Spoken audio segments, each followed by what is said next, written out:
Hi, welcome back to the Bronx Box Office. I'm Greg, And I'm Nicole. and today we are talking about Talladega Nights. Talladega Nights is a movie starring the fictional NASCAR superstar Ricky Bobby, played by Will Ferrell, and how he starts from the bottom and then has it all. He's super rich, he's got adoring fans, and adoring wife, and he has all that until he's ultimately challenged by a French Formula One driver named Jean Girard, and he has to prove his honor and himself on the racetrack.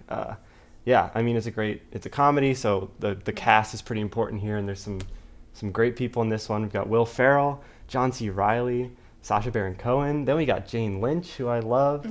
Amy Adams is good in this. Yeah, so what'd you think of Talladega Nights? I loved Talladega Nights. I've loved it since I was a kid. And I love it now rewatching it for the show. Um, I love Will Ferrell himself. He makes great movies. And I think that every time he kind of makes a movie, he brings his little cast with him, having Yeah. certain people in his cast. Yeah. Just like, Adam Sandler, he has that same kind of thing Yep. that he does. Yeah, there's definitely a lot of Will Ferrell regulars here. I Yeah. love John C. Reilly, and I love that they work together. And this is very much like, this movie is like just from a very specific period in time where like Will Ferrell and like comedians like this and comedies like this were just like on top of the world, and like everyone was watching them. At least I felt like that. Like I watched this when I was a kid too, and Yeah, did you like it? I remember loving it just because I always loved Will Ferrell from like Elf and stuff and like everything he's Oh my done. God, Elf. Yeah, I think like it's really cool what the movie does with his character and like how it sets up like his love of racing, because like he's born in the back seat of his car while his father is like speeding to the hospital. Right. And it's like, his whole character is like literally born. Literally born into racing. Right, exactly. Yeah. He's born for this plot. He's Yes. born to go fast. to go fast. He Yes. wants to go fast. And that beginning scene also sets up like his relationship with his father and kind of like how his dad is pushing him in a certain way. Right, and his dad Yeah. not being there every so often. He's only there like twice in his life, when he was a kid at career day, Yes, career day. and when he was there when Ricky got in a car accident and needed to get a push to go back into racing. That's right. That's right. Yeah. So I think we'll start with career day, and we'll talk about like the first half of the movie a Yeah. little bit, because career day is a good scene in that like it really establishes Ricky as like, he loves racing, he wants to go fast, but also like he has like these issues with his dad, and kind of like his dad abandons him at the end of the scene, and he like never sees him again. Until 15 years later. Yeah, and before that scene, he hadn't seen him for 10 years or something. Right, yes. So like he just never sees his dad. Yes. And it's like, it sets up his character, so when you see him like desperately trying to like be this great NASCAR racer, it makes sense because of like, his relationships and stuff. Right. But yeah, and I that first scene where he like first steps into the car, like the race car driver for the Wonder Bread car is like super lazy or whatever. Yeah, he doesn't want to do it anymore. He's like, hey, I'm done. Yeah. And Ricky's like, hey, I'm gonna go do it. Yep. I'm gonna go drive. And he's like, yeah, I'm driving. This is awesome. Oh my God, it was great. I loved like so much of the races. Like they would cut away to like not the cockpit, but the driver's seat. Yeah. And they'd be saying things, and it was great. But yeah, that was a cool first scene. How he like makes that decision to like start racing. Right. And then like the plot goes from there. Yeah. Were there any like specific bits that like you really loved or like stuck out to I you? loved when, I forgot what race it was, but one of the certain races, he's like, yeah, I'm signing everything and anything I can see. And he ends up signing a baby's forehead. And I'm just like, who signs a baby's forehead? No, I mean, that- it's funny. It's obviously there to make people laugh, but it was funny to me. Yeah, he says something like, "Don't get in my way when I get in autograph mode." Like he's just Yeah. signing everything. He's so famous, he has to share it with the world. Right. Yeah, and that like really that sets up like where his character goes. Like they bring him down to just having nothing. Like He goes from like being awesome and having like the biggest confidence in his life and to going to absolute zero. yeah, and I was surprised to have like a concrete arc to the character. I like going into this, I was just like, oh, it's gonna be a silly Will Ferrell comedy, but like no, it was like a written, structured movie, and like the characters like had relationships and like did things with each other. Right. Do you want to talk a little bit about like the John C. Reilly character and like the friends to enemies back to friends Yeah, we relationship? can talk about that, yeah. Yeah, I really liked that. I thought that was like one of the more interesting parts. Yeah. Especially when like he like essentially takes over his life like after. Yeah, marries his wife and takes his kids and takes his whole house. Yeah. And I mean, that's not a good friend. No, not a good friend. And that ultimately, actually, I'll save where that goes for spoilers, but like ultimately that does get resolved. But yeah, there were some other scenes. Oh my God, the scene where he's like interviewing, like it's after his first race and like he's never been famous before, Yeah. and he like doesn't know what to do with his hands. Like this. So he's like, the race went really well, and he like grabs the microphone, and it's like, and that was really good, and it shows a good contrast to him like, you know, popping champagne bottles and Right. winning NASCAR championships or whatever. Right. Yeah. Yeah. Oh my god. Oh my god. I want to talk about this. What about the grandkids? Yes. The grandkids and their behavior towards the grandmother, the grandfather, Reese, the other grandfather of Ricky, Right. Yeah.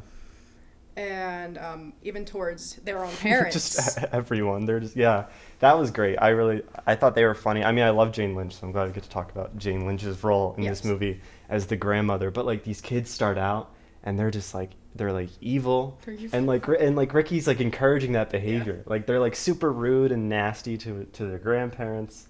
What else do they do? They like, They were just like, they cursed a lot. they cursed a lot. That's Yeah, it. they were like the raunchiest part of the movie in terms of like the language and the swearing. Like they like carried that. They cursed a lot compared to like any other kids. That I I cursing. know. And like the kids they got, I feel like I've seen them before. Yeah. I don't know their names or like what else they've been in, but like you could tell like they were like actor kids like that Right, were they in were a lot made of for it, they yeah. were made for it. They were in comedies like this Yeah. before. And I love just where that goes, where like the grandmother like takes charge of the kids and turns them into like perfect angels and like they're all well behaved and They stuff. go to church and they sing in the choir Oh, and stuff like that. They're singing in the choir. Yes. That was great. Speaking of church, Yes. Sweet Baby Jesus. Sweet baby Yeah, Jesus. we're just talking about like bits we liked, and I think that's like, I mean, it's a comedy. That's kind of where we're at. Right. But like, there's the scene at the beginning where the kids are like being super mean to the grandparents at the dinner table, and at that scene, like they're saying Family Grace, and like Will Ferrell's character is just obsessed with the image of like baby Jesus. infant Jesus, and it goes on for so long.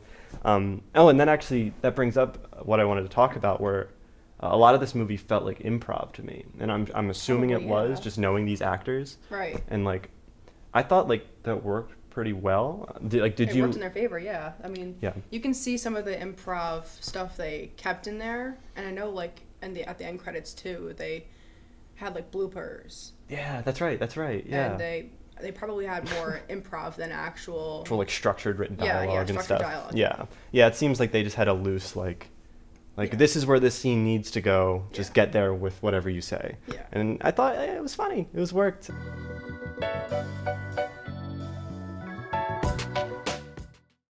All right, so spoiler wise for Talladega Nights, like yeah, I definitely agree with you. Like the psychoanalytical aspect of Ricky Yes. Bobby's character was cool, and I didn't expect it. So what did you like about that?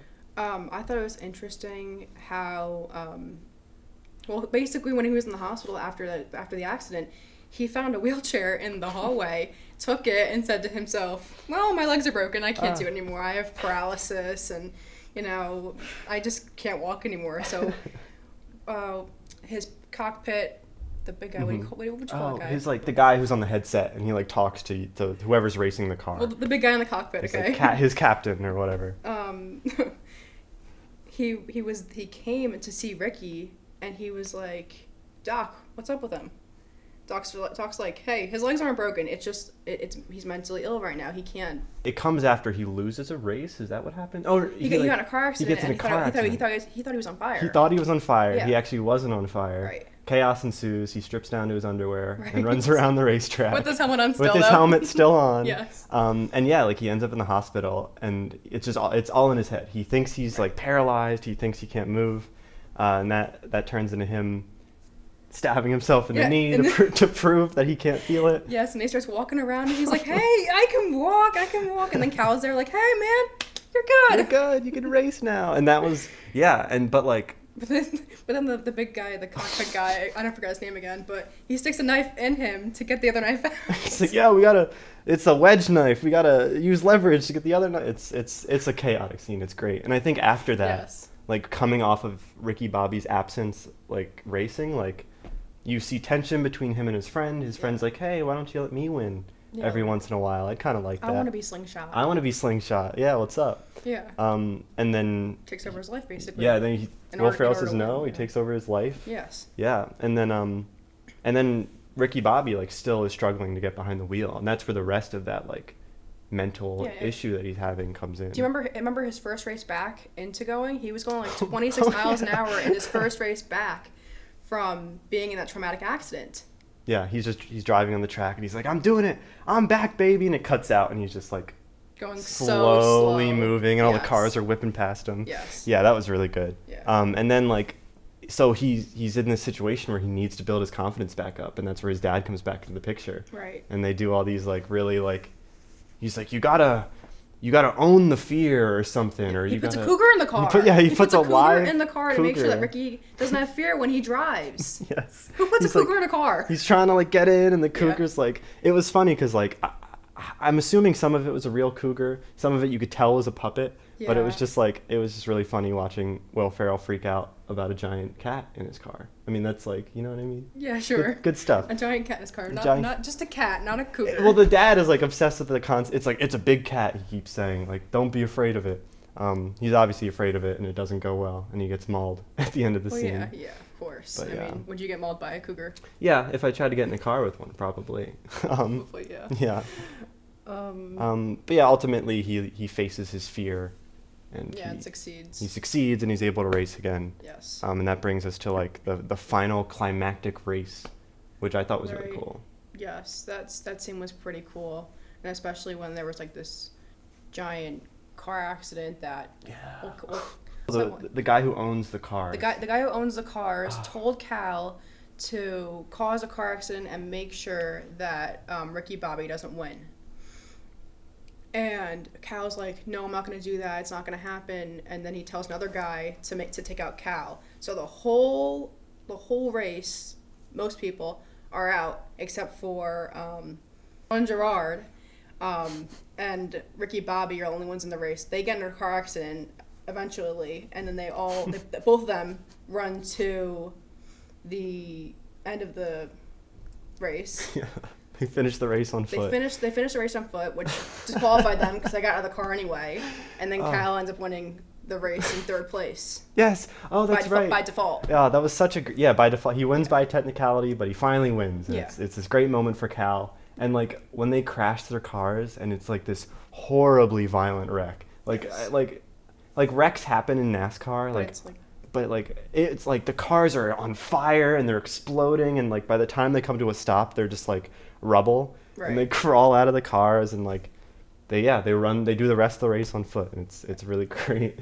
I also think that like one of those shots, like where they're slow turning cars, I think they're once in a lifetime kind of shots that you need to get there then and now. Yeah. There was a lot, like I was actually surprised a lot of because there were multiple crashes in the movie. Right. I was like, damn, they're blowing up real cars in this, like. Right. For some like Will Ferrell comedy, like it must have had. I mean, it's Will Ferrell. It must have cost a lot to blow up a bunch of cars. It must have had a budget, and with the cast, I'd imagine it had a pretty big one.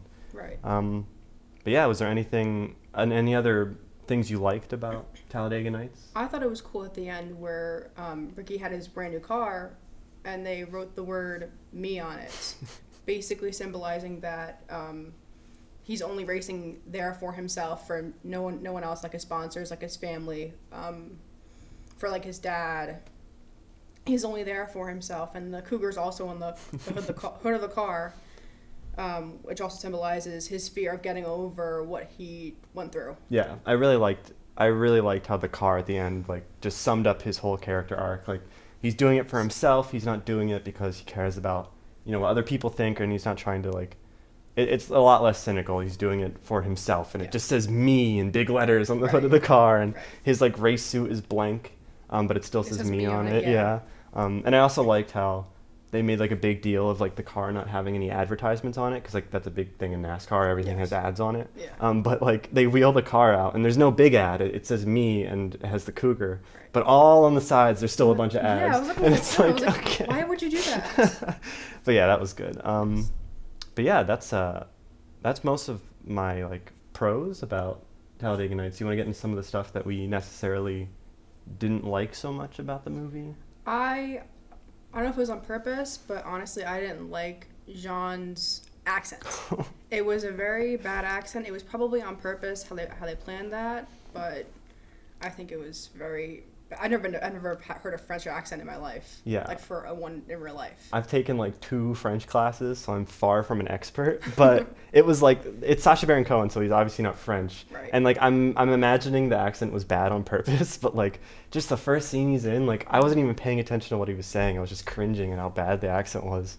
But other than that, I thought they used newsreels a little too much to explain the plot. Mm-hmm. Like, I feel like a lot of times, like, something would happen, and it would be like, oh, that's the end of that scene. And then all of a sudden, they would either cut to or have a voiceover of a newscaster explaining what just happened. And not always, not all the time, but in terms of, like, the drama on the racetrack, like, they do explain it a little too much, I thought. But at the same time, like, it's a comedy. The focus is the jokes, not the progression of the narrative or whatever. Some, like, not too many, but there are definitely some problematic jokes in it. Right, yeah. And I thought, like, some of the writing of, like, particularly the females was questionable, if not problematic. And I know, like, saying, like, oh, it's from 2006, like, isn't exactly an excuse. Like, that stuff was wrong then. But it definitely shows its age in that sense. So when you, like, go into this movie, like, just keep in mind, like, you know, it's a adult comedy from 2006. Like, right. It's probably offensive in some places, but it's not like the whole movie. There's like 3 jokes, and it's like, ugh. And also the Jean Girard character was kind of like, he was like gay, and the movie makes a big thing of him being gay, and I was like, they were like, hey, he has gay horses, and I'm like, what? And he has gay horses and hanging out with his husband. Yeah, like, it was just like the humor in that was only that, like, oh, it's funny because he's gay. Like, that was the whole joke, and it's like, that's not that funny. That's not funny. It was that wasn't funny then. It's not funny now. So the stuff like that was kind of disappointing in a way, because I haven't seen this in a while, and I completely forgot about that. Mm-hmm. But I don't think that would stop me from recommending it. I think you can, like. No, I think we should recommend it. Yeah, I would recommend this movie just to jump into that, just because, like. Yeah, there's some issues with that, and it definitely shows its age in more places than one. But, like, you know, this movie is a great cast, and they're all, like, for the most part, they're all bringing their A game, I thought. Yeah, they all brought their A game. Yeah. They did great in this movie. They did great. They did really great. The movie didn't age that well, but they did great. Yeah, and I still think there's still, like, it's still worthwhile to watch. It's fun. It's really set in, like, this, like, super hyper American NASCAR world. Yes. And in the movie pokes fun at that. We were talking earlier how there's like an ironic aspect to, like, how they treat advertising and how they treat nationalism. So yeah, that stuff was cool. Anything else to say about Talladega Nights? I recommend it. It is on Netflix, so go watch it if you want. And yeah, that's really it. Yeah, I agree. Go check it out on Netflix. I definitely recommend giving it a watch. It's not long. It's like an hour and a half.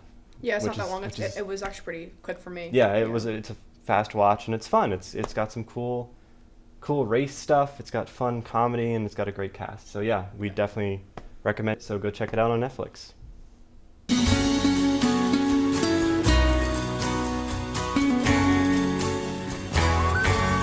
Hi, and welcome to our What's Trending segment. I'm Greg.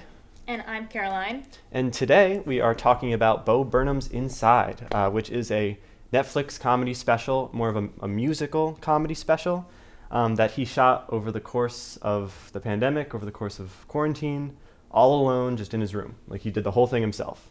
And yeah, I mean, it's only an hour long. It's on Netflix, like I mentioned, and yeah, I know we're both fans of him. I love Bo Burnham. Yeah, we both love Bo Burnham. National treasure. Yeah. Let's talk a little bit about, because, like, he obviously is, like, a central part of the special.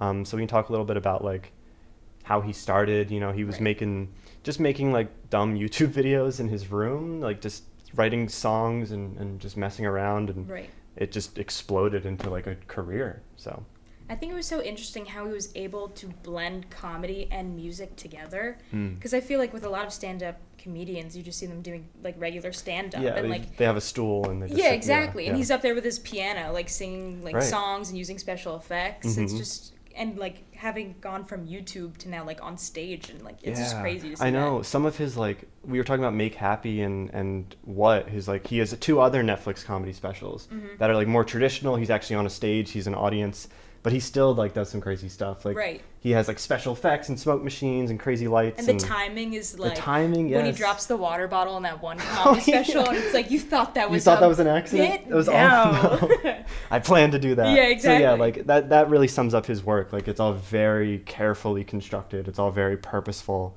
And that's what Inside does really well. Like Yeah.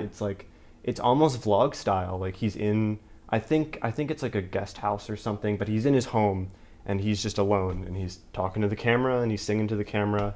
And he opens it like, hi, and like, yeah, it's like Hi, very casual. I'm back. Yeah, Yeah, yeah, because he had quit stand-up comedy Yeah. beforehand, and he was like just doing his own thing. He directed that movie 8th Grade, Right. which won an Oscar, I think, for its screenplay, which he wrote too. I think so. Good for him.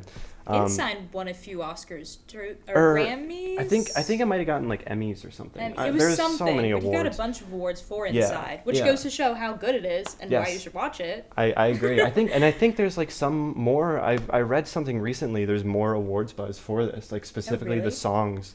Yeah, like something about the songs. I think they're getting recognized as like specifically really good. And I agree. Like the songs in this are great. It's kind of embarrassing, but ever since he released it, like as an album, it's like my most listened to album for like 2021 No, so far. I feel that like when he dropped the album, like because it like he released the special and then he released just Right. the songs on Spotify, which I'd also recommend listening to. Yeah. I'd say watch the special first, but like the songs really are the meat of it, and Yeah. and that's where he talks about the subject matter. He really gets into like the pandemic and like kind of quarantine and what it's doing to our mental health and Right. the larger state of like just the world in this moment and with technology and money and all that stuff. He Right. talks about a lot. Like he covers so much ground and he talks about so much like serious, like almost Yeah. dark subject matter, but it's funny. And it's so like when you think about it and calling it a comedy, it almost seems like a dark comedy because with Bo definitely. and all of his other like specials that I've seen, he always takes like an idea that seems so lighthearted and then like adds the deeper meaning into Yeah, it, but yeah. makes it funny. Yeah. But like when you really think about it, you're like, I shouldn't be laughing at that, but I am, and it's so genius to Yeah, me. it really is. And I totally agree with you. Like he'll start somewhere dark and then he'll like show you the comedy. And I think a lot of the time like that comedy comes in like how we can relate to what he's saying. Right. Like he'll like what's like a specific there's like one song where he's like, or like the beginning of one of the first songs of the show is like, if someone told me I'd be locked in my room right now, I Yeah. would have told them to leave me alone. Right. And it's like, yeah, but here we are in like this quarantine world, and it's like, he really does, I think, he speaks to what a lot of people were feeling and with their frustration with the pandemic and quarantine in general. But yeah, Problematic was a really good song too, Yes. because it was like that song kind of deals with like the cancel culture, because that happened so much over the course of the pandemic. Yeah. And he like was making fun of all these like celebrities like apologies and Yeah. like what they sound like, and it was just like so many layers to it. There are a lot. Yeah, Yeah. Problematic's a really good example. There's That's so one of many my layers. favorites, I think. It's I love the visuals for that. It's He's so like good. using the He's lighting. working out. He's working out. Yeah. Problematic's a really good song. Some of the clips of these, like, they're like essentially music videos. Like Right. the special is like a series of music videos all set in the same location, broken up by like bits and stand up and stuff. But yeah, Problematic's really great, and I think it's really great because like he's also calling out, like, he's really self-referential too sometimes. Like he references like a lot of his old stuff when he was like 14 or whatever, making songs in his bedroom. Like some of that stuff is problematic, Yeah. and he recognizes that, and he says in the song like, hey, why am I not getting canceled? Like Right, my time's exactly. up, like let's do it. Like taking accountability Yeah, for it, but exactly. also like making a joke of it, Yeah. but still like being the bigger person in a Yeah, way. he's taking accountability, and I don't think the joke he's making is that like it's so easy to just take accountability Right. and move on. Like Exactly. he's writing a silly song and then it doesn't matter anymore. So like Exactly. the joke is almost Like like he acknowledged it, now we're done. yeah, exactly, and that is where he's like saying something about How these celebrities can just Yeah. get away with like all this stuff as long as they do an apology. yeah, exactly. Yeah. Yeah, that's a really great example. And also like just in terms of how he does that stuff, we talked about like the music videos, like, and the lighting a little bit. Like I love every song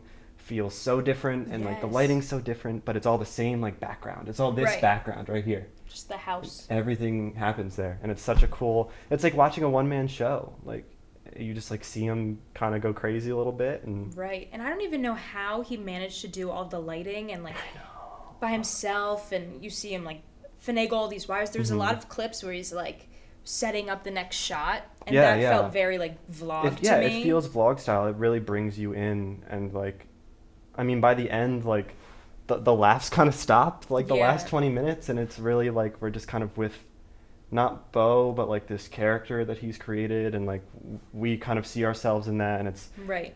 it's a lot, and it's like it's not all laughs. Mhm. It's like it makes you think. It's got some things to say about the time it's being made in. Right. But I think it's really great. And I think the music's really well done too. I think he did a really good job at just like capturing the essence of the pandemic Yeah. and like the hold it had on all of our mental health. Yeah.